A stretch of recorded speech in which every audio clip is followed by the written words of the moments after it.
काही गोष्टी आयुष्यामध्ये ह्या खूप छान अशा सहज सोप्या भावना विवश करणाऱ्या हळव्या अशा असतात आणि तेव्हा तुम्हाला असं खूप छान वाटत असतं आणि तो जो सगळा आनंद असतो तो सगळा फ्रेश आनंद मला मिळालेला आहे आणि तो फ्रेश मला तुमच्या सगळ्यांबरोबर शेअर करायचा आहे म्हणून हा आजचा व्हिडिओचा प्रपंच। मी नुकताच एक तमिळ ड्रामा पिक्चर पाहिला, नेटफ्लिक्सवरती अवेलेबल आहे। पिक्चर तुम्ही थंबनेल पाहिल्यावरती तुम्हाला लक्षात आलंच असेल की मी कशाबद्दल बोलते आहे। तर माझा लहानपणापासून असणारा क्रश अरविंद स्वामी याचा हा पिक्चर आहे आणि मला नुकताच सापडलेला एक नवीन क्रश तो म्हणजे कीर्ती याचा हा पिक्चर आहे। तर हा पिक्चर खूप छान आहे, मला खूप मस्त वाटलं आणि म्हणूनच मला असं वाटलं की हे तुमच्याबरोबर शेअर करावा। सगळ्यात महत्त्वाचं म्हणजे हा रिव्ह्यू म्हणण्यापेक्षा हा एक वेगळा भावनिक पातळीवरती जोडणारा असा चित्रपट आहे आणि म्हणून मी हा तुमच्याशी शेअर करते आहे।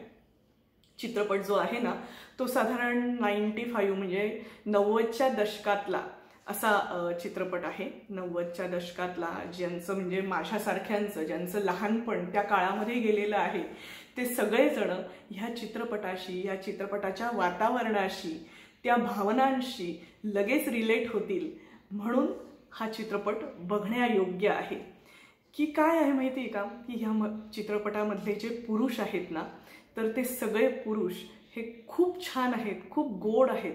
हा चित्रपट त्या सगळ्या पुरुषांच्या प्रेमात तुम्हाला पडायला लावतो असा हा गोड असा चित्रपट आहे।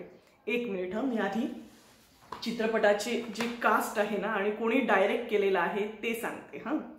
की ज्यांनी तो विजया सेतुपतीचा पिक्चर तुम्ही जर बघितला असेल तर तो ज्यांनी डायरेक्ट केलेला होता त्यांनीच हा चित्रपट लिहिलेला आहे आणि डायरेक्ट केलेला आहे। डायरेक्टर आहे सी प्रेम कुमार आणि हा चित्रपट मी सांगितल्याप्रमाणे अरविंद स्वामी कीर्ती नाही कार्थी आणि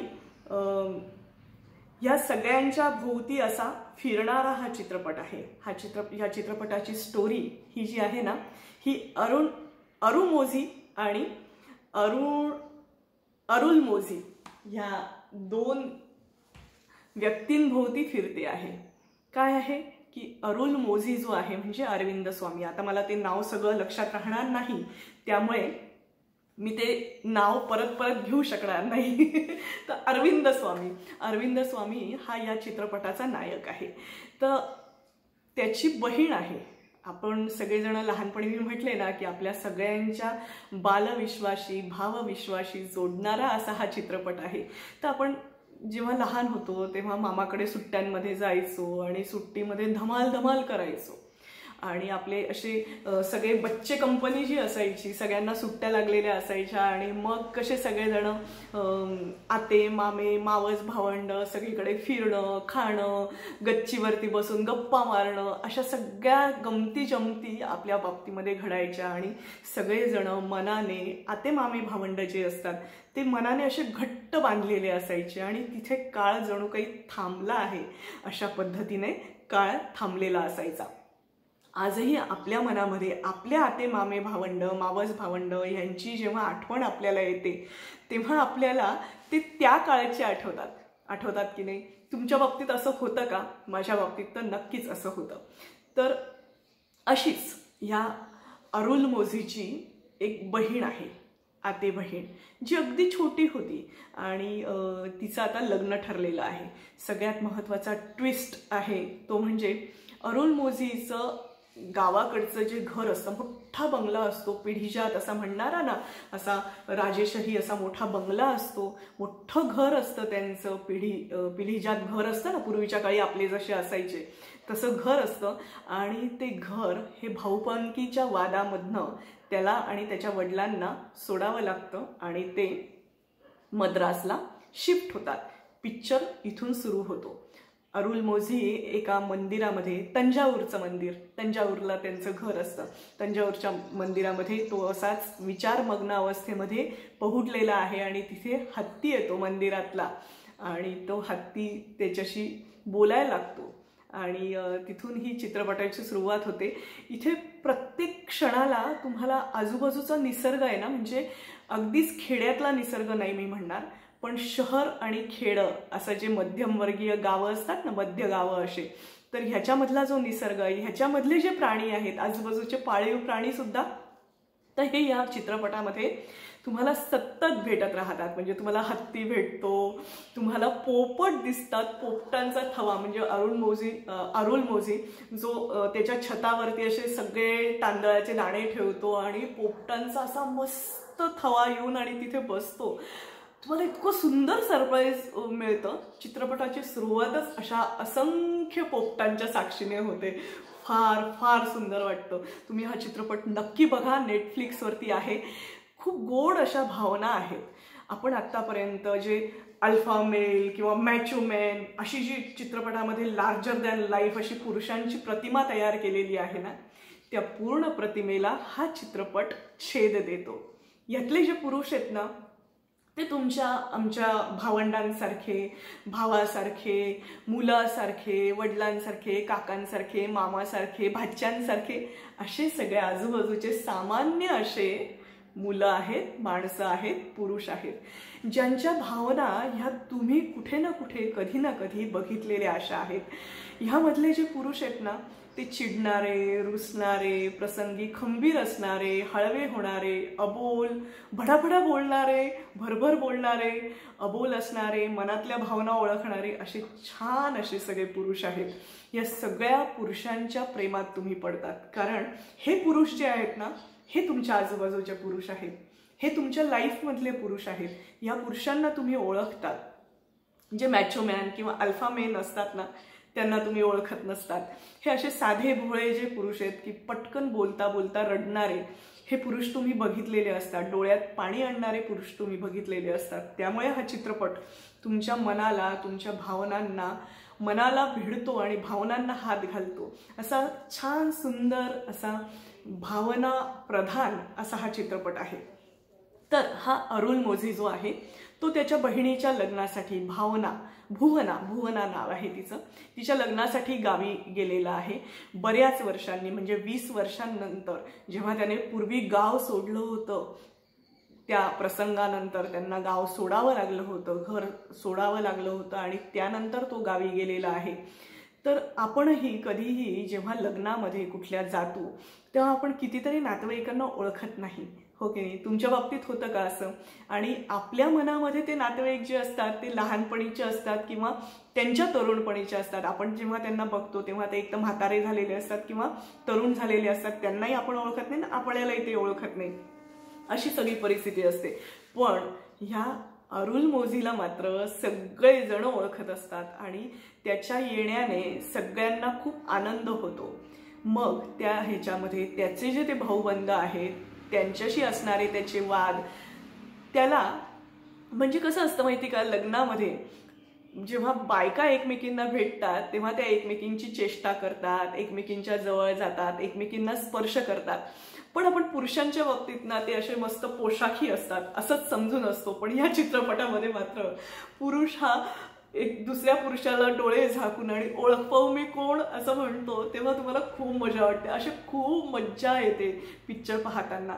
तुम्हाला हे सगळे जे पुरुष आहेत, मी म्हटले ना, तुम्हाला प्रेमात पडायला होतात. इतके ते सगळेजण गोड आहेत.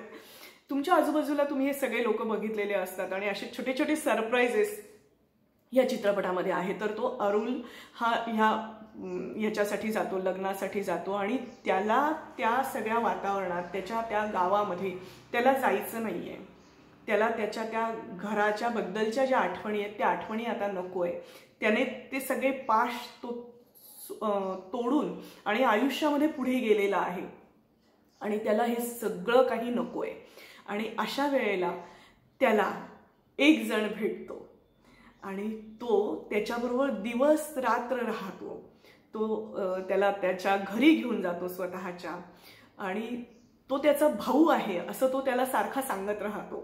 आणि अरुलला आठवतच नाही की हा कोण आहे आपला, ह्याच्याबद्दल ह्याचं नाव तरी आपण ह्याच्या तोंडावर. तुमच्याही बाबतीत असं घडत असेल, माझ्याही बाबतीत कधी कधी होतं की समोरचा आपल्याशी खूप आपुलकीने बोलतो, खूप प्रेमाने बोलतो, पण आपल्याला कधी कधी ना त्या व्यक्तीचं नावच आठवत नसतं.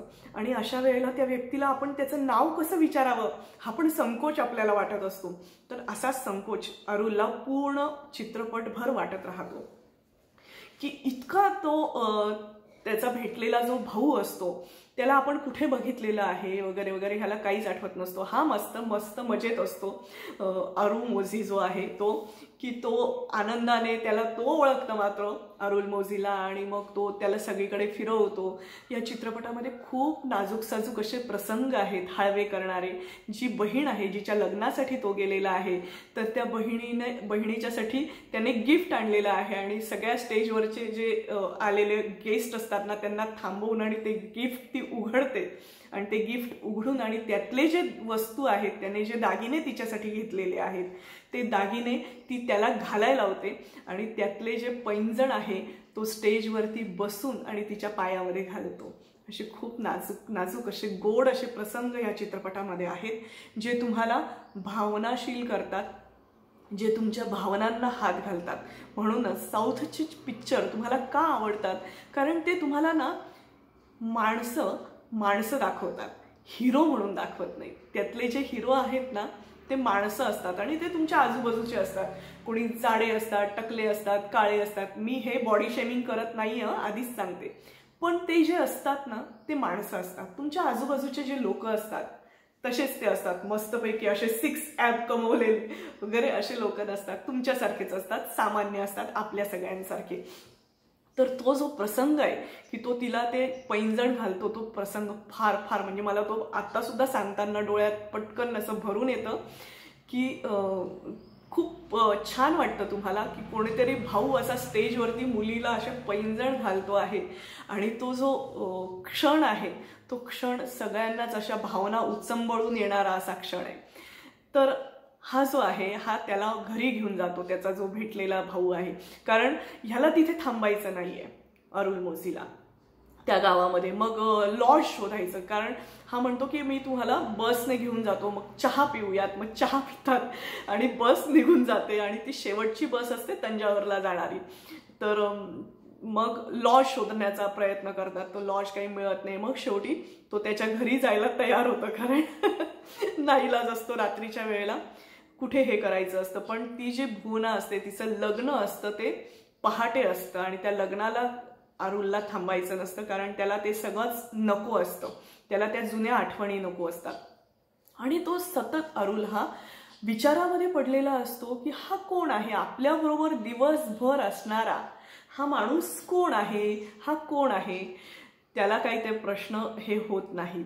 मग दोघं जण पुरुषच आहेत, ते दोघं जण गप्पा मारतात, मस्तपैकी पितात बितात, इकडे तिकडे फिरतात. अरुलची जी सायकल असते जी त्याने सोडलेली असते घर सोडताना आणि त्याने ठेवलेली असते की कोणाला तरी कामी येईल असं, तर ती सायकल ही ह्याच्या घरी असते आणि ती सायकल त्याच्या आयुष्यामध्ये किती आनंद घेऊन येते हे तो सांगतो की त्याच्या आयुष्यात, त्याच्या आईवडिलांच्या आयुष्यात ती सायकल किती आनंद आणते. म्हणजे कोणाची तरी एखाद्याची ठेवलेली वस्तू जी त्याच्यासाठी जुनी झालेली आहे म्हणा, किंवा जी तो नेऊ शकत नाहीये, पण ती दुसऱ्यासाठी किती अनमोल असू शकते हे हा चित्रपट सांगतो. या चित्रपटामध्ये ना भावनांचे कंगोरे खूप छान उलगडण्यात आलेले आहेत की दोन पुरुषांचं एकमेकांबद्दल असणारं प्रेम हे कसं असू शकतं. दोन पुरुषांना एकमेकांबद्दल वाटणारा रिस्पेक्ट, त्यांची एकमेकांबद्दल असणारी आपुलकी, असोशी अमाप आहे. खूप छान वाटतं की दोन जण एकमेकांच्या बद्दल बोलताना त्यातही अरुल मोझीला हे काहीच आठवत नाही, त्याच्या बायकोलाही म्हणजे हा जो अरुल मोझी आहे त्याच्या बायकोलाही माहिती आहे की हा कोण आहे, हा त्याचा भाऊ कोण आहे.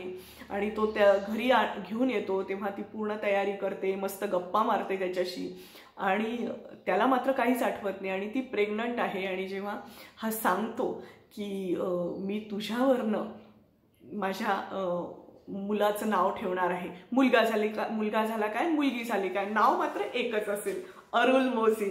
ते पाहून अरुल मोझीला एकदम त्रास होतो, धक्का बसतो, कारण तो घरामध्ये सुद्धा याचं नाव शोधण्याचा प्रयत्न करतो, पण ते घरच त्याचं नसतं, कारण ते त्याच्या बायकोचं घर असतं. त्यामुळे त्या बायकोच्या घरातल्या आठवणी आहेत, त्यामुळे त्याला ते नाव कुठेच सापडत नाही आणि ते नाव न सापडणं आणि तो नंबरही चुकीचा देतो.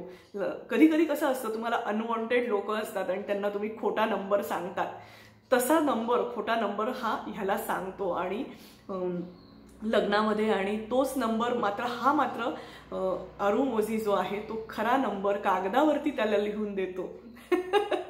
आणि हा जो धक्का याला बसतो अरुण मोझीला, की आपल्याला त्याचं साधं नाव नाही माहिती, आपण त्याच्याबरोबर इतका वेळ फिरतो आहोत, त्याच्या मनामध्ये आपल्याबद्दल इतक्या भावना आहेत आणि आपण त्याला ओळखूच शकत नाहीये, आपल्याला त्याची ओळखच लागत नाहीये, आपण इतका वेळ विचार करतोय आणि हा त्याला धक्का बसतो आणि तो अगदी बेभान होऊन असा घरातनं निघतो, त्याला न सांगता, तो झोपलेला असताना, आणि निघतो आणि जातो ह्याच्यावरती येऊन बसतो मंदिराच्या बाहेर. ह्याचं जे मंदिर असतं, साऊथचे मंदिरं कसे गोपुरवाले असतात मस्त, त्या मंदिराच्या बाहेर येऊन बसतो आणि तिथे एक फुलवाली बसलेली असते आणि ती खूप गोड बोलते त्याच्याशी, की तुला चहा देऊ का, तुला हे देऊ का. तो पण त्याला भानच नसतं, तो नाही नाही म्हणतो, मी ब्रश नाही केलेला, मी हे नाही केलेलं, मी जाऊन नाही आलेलो वगैरे वगैरे, असं काय काय काय काय सांगत राहतो, आणि पाणी देऊ का वगैरे, आणि तो जातो निघून. आणि तिथे गेल्यावरती सुद्धा, घरात गेल्यावरती बायकोला भेटतो. बायको म्हणते की, बायकोच्या लक्षात येतं ह्याचं काहीतरी बिनसलेलं आहे, मुलीच्याही लक्षात येतं की बापाचं काहीतरी बिनसलेलं आहे, वडिलांच्याही लक्षात येतं. यातले वडील सुद्धा खूप गोड आहेत बरं का, वडील टीचर असतात, प्रिन्सिपल होतात, आणि मग त्यांचे कोचिंग क्लासेस आहेत, आणि वडील पण मुलाशी कशा पद्धतीने बोलतात हे पण खूप बघण्यासारखं आहे. आणि मग ती जी मुलगी आहे तिच्या लक्षात येतं की आपला बाप अस्वस्थ आहे, आणि जे आमच्या पिढीला पटकन सुचत नाही ते त्या मुलीला सुचतं, आणि मग ती तो फोन लावते आणि मग तो त्याच्याशी स्पष्ट बोलतो की मला खरं आठवतच नाही रे की मी तुला कधी बघितलंय. तर मग ह्या सगळ्या ज्या आठवणी असतात ह्या त्याच्या बालपणात घेऊन जातात की हा मुलगा कोण आहे. आणि मग हा जो असतो अरुण मोझी, हा त्या सगळ्या मुलांचा, आते मामे भावंड सगळे जे छोटे छोटे छोटे छोटे मुलं असतात ना आजूबाजूचे, मग हा तेव्हापासून सांगायला सुरुवात करतो. आणि तेव्हा या सगळ्यांच्याच भावविश्वामध्ये अरुण मोझीचं स्थान काय आहे, त्या दादाचं स्थान काय आहे. प्रत्येक घरामध्ये एक कोणीतरी असा दादा असतो की ज्याच्याबद्दल सगळ्या भावंडांना त्या दादासारखा आपण व्हावं, तो दादा जसा वागेल ना तसे ते सगळे भावंड कॉपी करत असतात. तर असा हा अरुण मोझी आहे. आणि मग अरुण मोझीला ह्याचं नाव उलगडतं का? खूप सुंदर चित्रपट आहे, तुम्ही नक्की बघा, तुमच्या भावनांना हात घालेल असा हा चित्रपट आहे. व्हिडिओ थोडासा लांब झालेला आहे, पण शेवटपर्यंत तुम्ही व्हिडिओ पाहिला त्याबद्दल तुमच्या सगळ्यांचे मनापासून आभार. तर ह्याचं नाव आहे मिया झागन. मिया झागन म्हणजे काय म्हणतात त्याला, सख्याहारी, आपण सख्याहारी म्हणतो ना, सख्याहारी. की जो तुमच्या मनाच्या अगदी जवळचा असतो, ज्याच्यावरती तुम्ही अगदी विश्वास ठेवतात, आणि जो अतिशय गोड असतो, अतिशय सुंदर असतो, असा सख्याहारी. असंच हे नाव आहे मिया झागन. हा तो तिकडचा शब्द आहे आणि तो ओळखतो का हे नाव. या पूर्ण नावाच्या भोवती चित्रपट फिरतो, आणि पहिल्यापासून तुम्ही हा नाव बघून आणि चित्रपट बघितलेला असतो, तरीही तुम्ही सारखं जाऊन बघता की या पिक्चरचं नाव काय. मी आत्ता सुद्धा बघितलं की आपल्याकडनं उच्चार चुकीचा व्हायला नको, आणि तरीही झाला असेल तर सगळ्यांना सॉरी हं. पण तुम्ही चित्रपट नक्की बघा. मला चित्रपट खूप आवडला. तुम्हाला हा रिव्ह्यू कसा वाटला ते कमेंट करून मला नक्की सांगा. आज या सकाळच्या पहारी मी हा रिव्ह्यू तुमच्यासाठी केलेला आहे. रिव्ह्यूपेक्षाही मी हा चित्रपट उलगडण्याचा माझ्या परीने प्रयत्न केलेला आहे. तुम्हाला सगळ्यांना कसा वाटला ते कमेंट करून मला नक्की सांगा. Thank you so much. Minal Advait. Minal Advait या चॅनलला लाईक करा, शेअर करा, सबस्क्राईब करा अशाच नवीन नवीन व्हिडिओजसाठी. धन्यवाद. गुड डे सगळ्यांना.